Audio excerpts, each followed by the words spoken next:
네, 여러분 안녕하십니까. 오늘 아침에는 상당히 충격적인 여론조사 두 개가 신문지상에 발표가 됐습니다. 한 곳은 중앙일보, 그리고 또 한 곳은 동아일보입니다. 여러분 잘 아시는 것처럼 두 신문은 문재인 정권에게 매서운 이 비판의 필봉을 계속 휘둘러왔던 신문사입니다. 따라서 정권 유지, 정권 재창출보다는 정권 교체, 그것을 열망하는 국민들의 목소리를 더 많이 담아내는 두 신문사라고 할 수가 있겠습니다.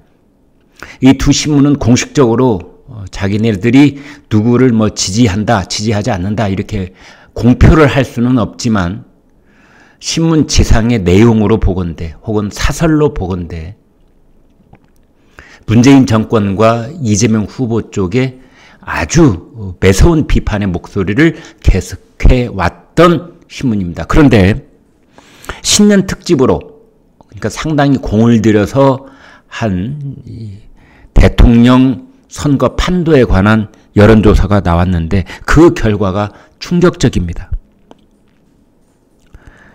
먼저 중앙일보를 보겠습니다. 이 제목이 2030 표심 돌아섰다 이건데요. 이재명 39.4%, 윤석열 29.9%. 오차 범위를 훨씬 벗어나서 이재명이 윤석열보다 9.5%포인트, 그냥 10%포인트입니다. 10호, 9.5%인데요. 반올림하면 10호. 앞선 결과를 내보냈습니다.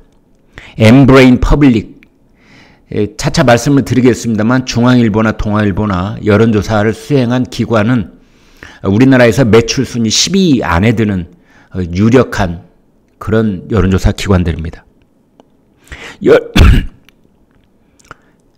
여론조사를 한 시기는 지난 구랍 12월 30일, 31일 이틀 동안입니다. 이재명 39.4, 윤석열 29.9. 앞에 첫 자리 숫자가 다르게 나왔습니다. 한 달 전에는 이 똑같은 여론조사 기관이 내놓은 걸 보면 그때는 윤석열의 38.9, 이재명의 36.1 그거였는데 한 달 만에 1, 2 이 순위가 바뀐 겁니다. 순위가 바뀌어도 너무 크게 바뀐 겁니다. 안철수 국민의당 후보는 10.1%포인트. 처음으로 두 자릿수를 기록을 했다 이렇게 보여지고, 심상정 정의당 후보는 5.7. 심상정 후보는 한 달 전에 5.6, 이번에 5.7. 큰 변화가 없는 것으로 그렇게 나타났습니다. 여러분 도대체 왜 이런 일이 벌어지고 있을까요? 왜 이런 일이 벌어지고 있을까요? 어떻게 보면은 이것의 가장 주된 원인, 역적. 세 사람을 꼽으라면 저는 주저없이 김종인, 이준석, 홍준표 이렇게 세 사람을 꼽지 않을 수가 없습니다. 왜? 그 사람들이 핵심적인 어떤 역할을 하고 있기 때문에. 김종인 총괄은 뭐 하고 있는 겁니까? 그 양반은 뭐 하고 있는 거예요? 자기 시대가 이미 가버렸는데도 불구하고 옛날 노래를 계속 부르고 있는 것은 아닌지. 라떼는 말이야, 그 시대가 이미 저물었다는 것을 모르고 과거의 방식으로, 과거의 공약으로, 과거의 프레임으로. 그 다음에 두 번째는 이준석 대표입니다. 여러분 잘 아시는 것처럼 집을 두 번씩이나 나가버린 망나니 철부지 소년. 그 소년이 어찌어찌 하다가 당 대표까지 됐는데 그 소년이 지금 이 국민의힘의 대선판을 망쳐놓고 있습니다. 세 번째는 홍준표 의원입니다. 정말 홍준표 의원한테는 야속한 쓴소리를 하지 않을 수가 없는데요. 그 사람은 도대체 뭐 하는 사람입니까? 경선이라는 걸 왜 합니까? 당심 50%, 민심 50%, 그래 홍준표가 민심에서는 앞섰지만 당심에서는 졌지 않습니까? 그거 모르고 경선 치렀습니까? 다 알고 치른 경선이었고 그 경선의 결과에 승복하기로 한 그 과정을 쭉 지내온 겁니다. 그런데 경선이 끝나자 뭐요? 청년의 꿈이요?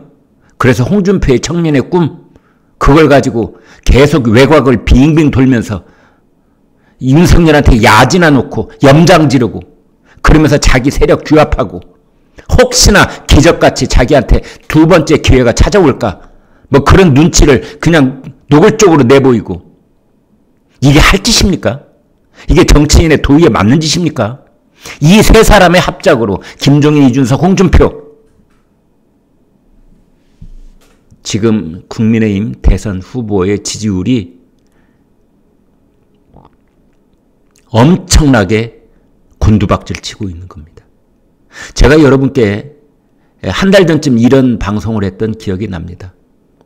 대통령 선거 100일 앞두고 지지율에서 이기고 있는 대통령 후보는 지난 1987년 이후 6차례 대통령 선거가 있었는데 5번이나 이겼다.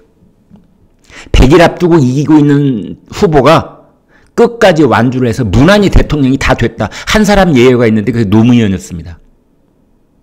노무현 전 대통령은 마지막에 뭐 후보 단일화, 그 후보 단일화도 매우 파행적인 후보 단일화였지만 어찌되었건 그 단일화를 해서 이회창 후보를 이겼던 겁니다. 그 노무현 후보의 파행적인 단일화를 빼놓고 나머지 대통령 선거는 전부 다 100일을 앞두고 이기고 있던 후보가 마지막에 청와대 주인이 됐습니다. 근데 이번에는 불과 60일 앞두고 이재명이 윤석열을 10%포인트 차이로 크게 이기고 있는 겁니다. 여러분, 우리 자신을 속이면 안 됩니다.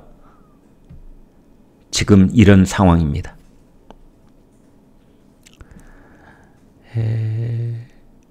윤석열 후보는 경상도를 제외하고 나머지 전 지역에서 이재명한테 지고 있습니다. 특히 서울에서는 윤석열이 이재명을 앞서 왔습니다. 왜? 이 미친 집값, 미친 아파트값, 대장동 게이트, 이것 때문에 서울을 비롯한 수도권에 있는 유권자들은 문재인 정권이 되풀이돼서는 안 된다. 이게 뼈에 사무친 유권자들입니다. 그런데 그 유권자들마저 돌아서고 있다는 사실, 놀랍지 않습니까? 서울만 따로 떼어놓고 보면은 이재명이 36.3, 윤석열이 35.2. 아직까지는 비등비등하다고 그렇게 보십니까? 아닙니다. 추세로 보건대 서울의 유권자들도 윤석열에게 마음을 줬던 분들이 정말 대거 이재명으로 옮아가고 있다. 이렇게 볼 수 있습니다. 특히 이렇게 이재명이 윤석열을 압도적인 차이로 앞서기 시작한 것은 그렇습니다. 2030 세대들이 돌아서고 있기 때문입니다. 30대를 볼까요? 이재명이 44.3, 윤석열이 20.1. 거의 더블 스코어. 더블 스코어를 초과하는 44대 21. 이렇게 되어 있습니다, 여러분. 그래서 그냥 전체적으로 놓고 본다면, 우리나라 지도를 놓고 본다면 지역별, 세대별로 말씀을 드리면 윤석열이 앞서고 있는 곳은 경상도, 윤석열이 앞서고 있는 건 60대 이상. 이 딱 두 곳밖에 없습니다. 그런데 그 두 곳마저도 이재명이 야금야금 먹어 들어가고 있는 형국이다. 이렇게 보시면 되겠습니다. 윤석열 후보가 혼자서 정말 단기 필마로 여기 뛰고 저기 뛰고 했지만 그렇게 하다 보니 정말 능력 있고 역량 있는 핵심 참모들의 그 집중적인 도움을 받지 못한 탓에 여기저기 즉흥연설 끝에 말실수. 물론 윤석열 후보의 강성 지지자들은 그게 어떻게 말실수야, 옳은 얘기 했는데 그렇게 말씀하실는지 모르지만 중도층에 있는 유권자들은 그걸 말실수로 보는 겁니다. 심지어 국민의힘 일부 유권자들조차도 그렇게 생각을 하고 있습니다. 예컨대 전라도에 가서 그런 얘기를 했지요. 내가 민주당에 생각이 있었는데 부득이하게 정권 교체를 위해서 국민의힘이 입당했다. 부득이하게 이 5글자가 국민의힘 쪽으로 기울어져 있는 중도층 그리고 국민의힘 당원들, 국민의힘 지지자들 가슴을 매우 아프게 한 겁니다. 뭐? 우리 당이 온 곳이 부득이해서 왔어? 이런 겁니다. 이러한 것이 한 서너 개쯤 되지요, 여러분. 그 다음에 부인 김건희 씨와 장모, 이 가족 리스크 이른바. 김건희 씨가 12월 26일 날 일요일 날 긴급 기자회견을 해서 거의 울먹이면서 사죄 회견을 했지만 유권자들의 상당수는 크게 영향을 받지 않은 것 같습니다. 그걸 사죄로서의 어떤 진정성이 있는 모습이다 이렇게 받아들이기에는 실기했다. 너무 늦게 사과했다. 이렇게 생각하는 것 같습니다. 너무 늦어버린 사과는 진정성을 담보하지 못한다. 이렇게 보시는 것 같아요. 사과를 하는 사죄, 사과보다는 사죄였죠. 그 사죄를 하는 기자회견장에서의 이 김건희 씨 모습은 어디 흠잡을 데 없이 진정성으로 우러나온 마음에서 그 차분한 목소리로 사죄를 한 것 같지만 유권자들은 너무 늦었어. 그렇게 판단하신 것이 아닌가. 이렇게 보는 겁니다. 거기에 플러스 그 시간 동안에 지난 한 달 동안에 이재명은 저희가 처음에 이렇게 비판을 했습니다. 막 던지게 한다. 어제 했던 공약 오늘 다르고 오늘 했던 공약 내일 다르고 오전에 했던 공약 오후 다르고 심지어 1시간 동안 연설을 하면은 앞에 부분 했던 공약을 뒤에 부분에 가서 뒤집는다. 뭐 이렇게 비판을 해왔습니다. 그러나 불구하고 그러한 이재명의 공약일망정 지금 우리 사회에서 코로나 사태 때문에 절체절명의 위기에 내몰린 사람들은 위로를 받는 겁니다. 가는 곳마다 가슴을 어루만져주는 그런 공약이 연일 계속돼 왔는데 그 사이에 국민의힘은 뭐 했습니까? 내부 총질하기 바빴지요. 지금 이런 상황에 놓여 있습니다. 이번에는 동아일보 여론조사 보겠습니다. 이재명 39.9, 윤석열 30.2. 두 사람의 격차는 9.7%포인트. 여러분 중앙일보가 9.5%포인트였죠? 동아일보는 9.7%포인트. 뭐 양쪽 다 반올림하면은 10%포인트. 10점 차이입니다. 10점 차이. 약속이나 한 듯이 중앙일보, 동아일보 거의 비슷한 그런 여론조사 결과가 신년 특집으로 나왔습니다. 동아일보는 리서치 앤 리서치. 여기도 꽤 명망 있는 여론조사 기관입니다. 여기도 마찬가지로 12월 30일, 12월 31일 그리고 바로 어제까지 1월 1일까지 그제군요. 이 사흘 동안 여론조사를 했는데 그 결과 이재명이 39.9, 윤석열이 30.2. 여기도 마찬가지. 지난 한 달 동안에는 1%포인트 차이로 뭐 거의 의미 없는 격차죠. 초박빙이라고 할 수 있는 그런 차이였는데 한 달 동안에 10%포인트 차이로 벌어진 겁니다. 도대체 무슨 일이 있었을까요? 지난 한 달 동안에. 여러분 머릿속에 주마등처럼 여러 사건들이 떠오를 겁니다. 저희 대답도 똑같습니다. 어떻게 보면은 문재인 정권의 가장 비판적이었던 두 신문, 어떻게 보면은 정권 교체를 바라는 국민의 열망은 가장 많이 담아냈던 두 신문. 대장동 게이트의 비리를 파헤치는데 가장 앞장서왔던 두 신문. 그 두 신문이 대통령 선거 60여일 앞두고 신년 특집으로 조사한 여론조사에서 10%포인트로 집권 여당의 이재명이 앞서는 그런 결과를 일면 톱으로 오늘 아침에 보도를 하고 있습니다. 여러분 생각하시기에 지금의 이런 국면을 타파할 수 있는 묘책은 뭐가 있을 것 같습니까? 어떻게 해야 됩니까? 1등은 그렇습니다. 판세 굳히기. 변화를 최소화해서 이대로. 그게 1등의 전략일 수밖에 없는 거고 2등은 판 흔들기.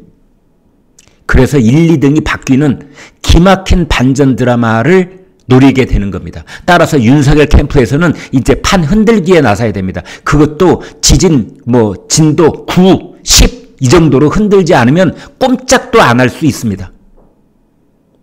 그러면 지진 7, 8, 9를 일으킬 수 있는 묘책은 뭐가 있을까요? 참 답답합니다. 쉬 떠오르지 않습니다.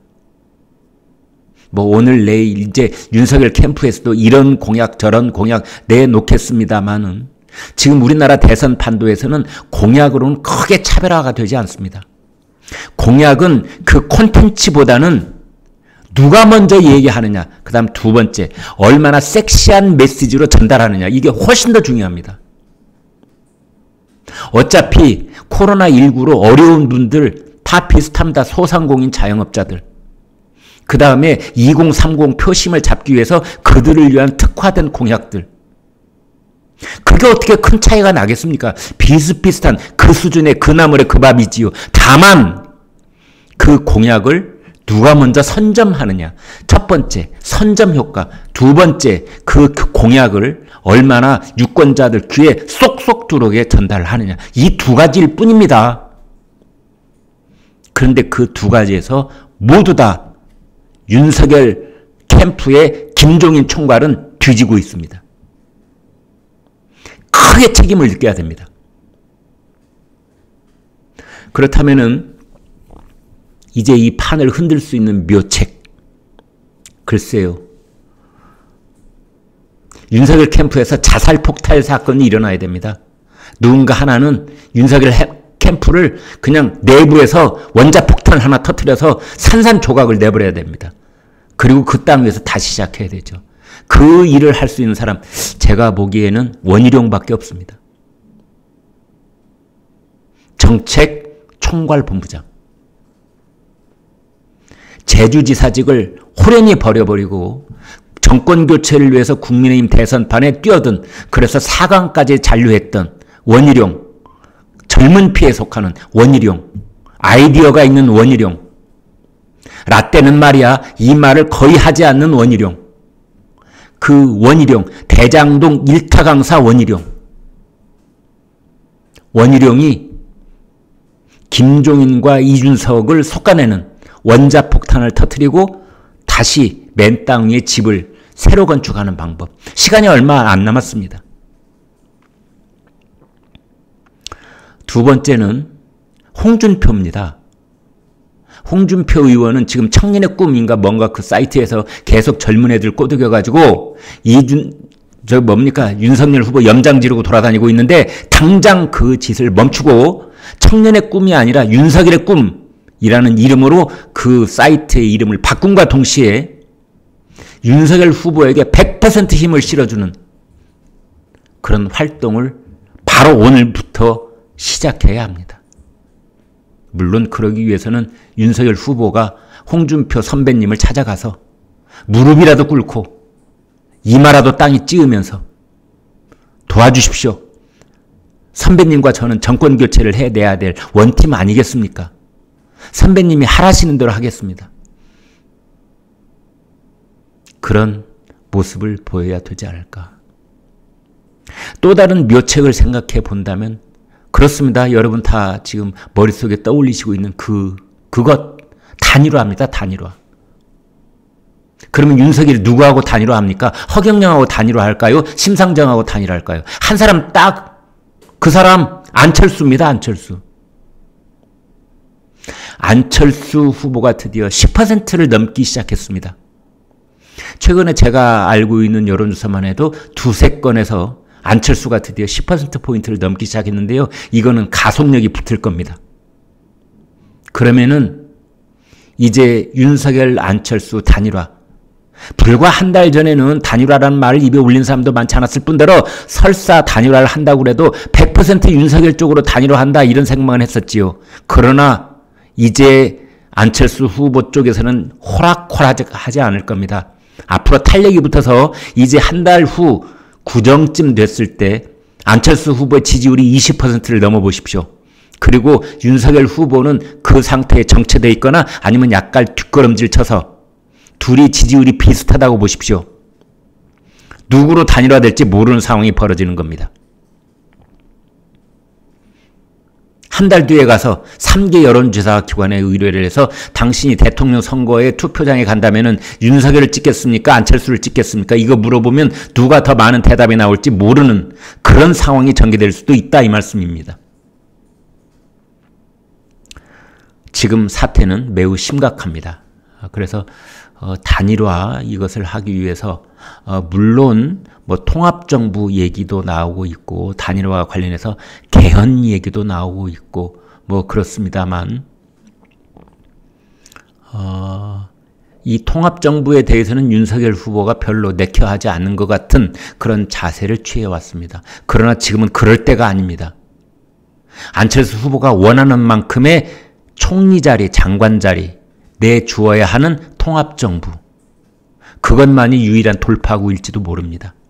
예컨대 경제부 총리, 기획재정부 장관 자리, 뭐 국토부 장관 자리, 산업부 장관 자리, 한국은행 총재, 뭐 산업은행 총재, 공정거래위원장, 금융위원회 위원장 이런 자리가 이제 경제정책을 총괄적으로 지휘할 수 있는 자리거든요. 그런 자리의 상당 부분을 안철수 후보한테 공약하고 확약하지 않는 한 단일화는 매우 어려워질 것이다.